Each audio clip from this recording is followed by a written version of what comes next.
And we are back once again with Inward Bound for Mindful Living.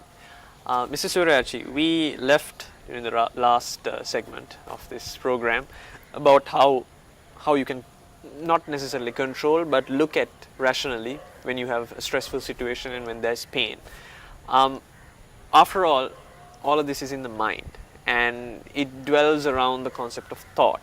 And during the break you were telling me an interesting thing in relation to thoughts as well, and how we can bring our mind towards like a conclusion, like a consensus point. Could you elaborate a bit on that? Now, so far we discussed first looking at feelings, actions, movements, and then sensations, pain as a sensation. And all along we say we either like or don't like, or we some things are neutral. You don't get you're indifferent to it. Indifferent. That's right. That's a better word to say. Indifferent. Now, if you start watching your thoughts, right, as object. Now, mind has this ability to look at what happens in the mind. Right. Now, how do you do that? You just I can give you two ways to approach this. Now, we discussed observing the breath. Right. Now, when you keep observing the breath, the first few minutes you will realize that you are with the breath, but suddenly some things will pop up. Yes. Right. Now, invariably these are either things of the past or things that are going to happen or that you are thinking that you want to do. Right. These are all thoughts. You see, so we are now watching our mind or watching our breath, but thoughts pop up. Now, after a few seconds or after a few minutes, you don't know, after a few hours even, you just realize, I was watching my breath, but where am I now? Yeah. Right? So you bring it back. Right? So that's one way of becoming aware of thoughts. The second thing is, we discussed how we can look at our body and say relax the whole thing, and then once it calms down, the breath becomes clearer. So still when you get all, after some time you will see thoughts popping up. Some people say my mind went here or there. Actually it's not mind going somewhere, right? In that case I should be able to send my mind and see what is inside the house. I cannot do that, right? But I can think what was there because I have seen. So these thoughts pop up. Now, having practiced this a little bit, if you bring your attention inwards and see, let me see what are the thoughts that come. Right? Now you are not doing anything. You are paying your attention inwardly and see what are the thoughts that come. Right? Something very interesting happens. When you keep watching, thoughts don't come. Right? And it's very interesting. In the first stages, what happens normally is you keep looking, no thoughts come, and you are still. And your mind comments, I'm still. Then again thoughts come. Right? So, but once you learn this technique of noticing what are the thoughts that come to your mind, right, you will find some things are emotions, right, and these emotions come always after thoughts, right, and then if you want you can subsequently analyze and see why did it happen. Then some strong emotions you will become aware as they emerge. Halfway through, I think I'm getting angry, right? I'm losing balance here. I'm acting irrationally. All these things, right? Now, this is one of the most important part, right? Because when you start observing your thoughts and emotions, you begin to realize who you are, right? And why did I think that way? You can subsequently analyze. Then you know something like this came to my mind. Your personality sort of emerges from right. Yeah. And if you develop this ability to watch your thoughts on a regular basis, right, then you don't need any place to do that because thoughts come all the places, right?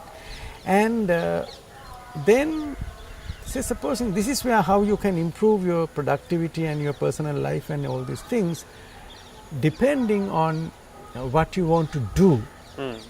Is this relevant, useful at this moment? Right. Okay, let me think about it tomorrow.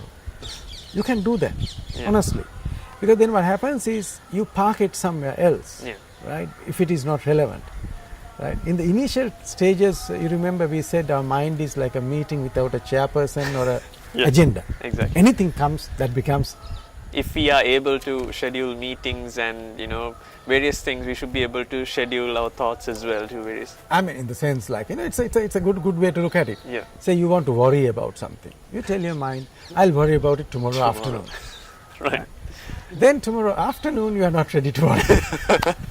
But what I've understood, at least from the limited time I've been spending in practicing mindfulness, is that to a great extent it's an out of body experience as well. I mean, you are separate from yourself, looking inward at yourself, right? Yeah, perhaps, yeah.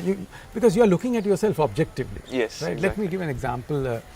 I think I told you this long time ago that one day I took study.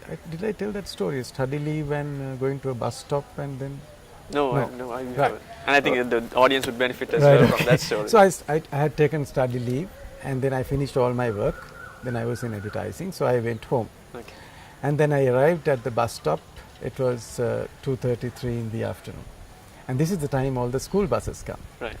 And there was one girl, I got attracted to. And, this is long before mobile phones and all these things. I just saw her. And now on the second day, right, and that's happened, and she got into her bus and I had to get into my bus. Now the next day morning when I'm at home studying, I started thinking, I think there's something very important in office I had to finish. Okay. And this is long before emails and mobile phones and all that. I was in Horana. From Horana you have to come to the city, Colombo. It's 1.5 hours bus ride and you can't take calls. So you have to go. So I convinced myself, yes, this work is very important, although I have finished all my work. Right? Now I am getting ready to go. At that moment I asked myself, Deepal, honestly, are you planning this to go to work or to be at the bus stop by 2? And Deepal realized that is to be at the bus stop. Bus stop, yeah. And then I asked myself, now what is more important? I took study leave, in an advertising company you can't get leave. Absolutely, yes. And then this is not the most important thing for me right now. I stayed back.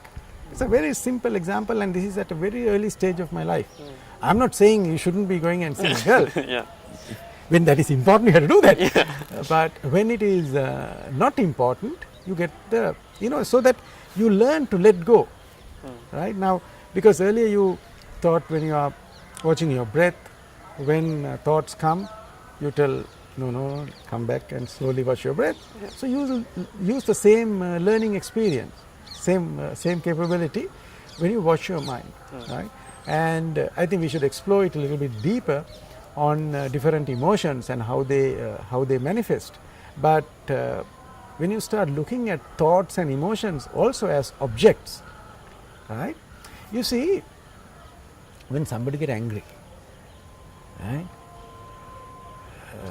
They sometimes don't want to let go of that anger. They identify themselves with the anger. Right. Yeah. They kind of They tend to keep it with them for a long and it's like period of it's time. like being in a high.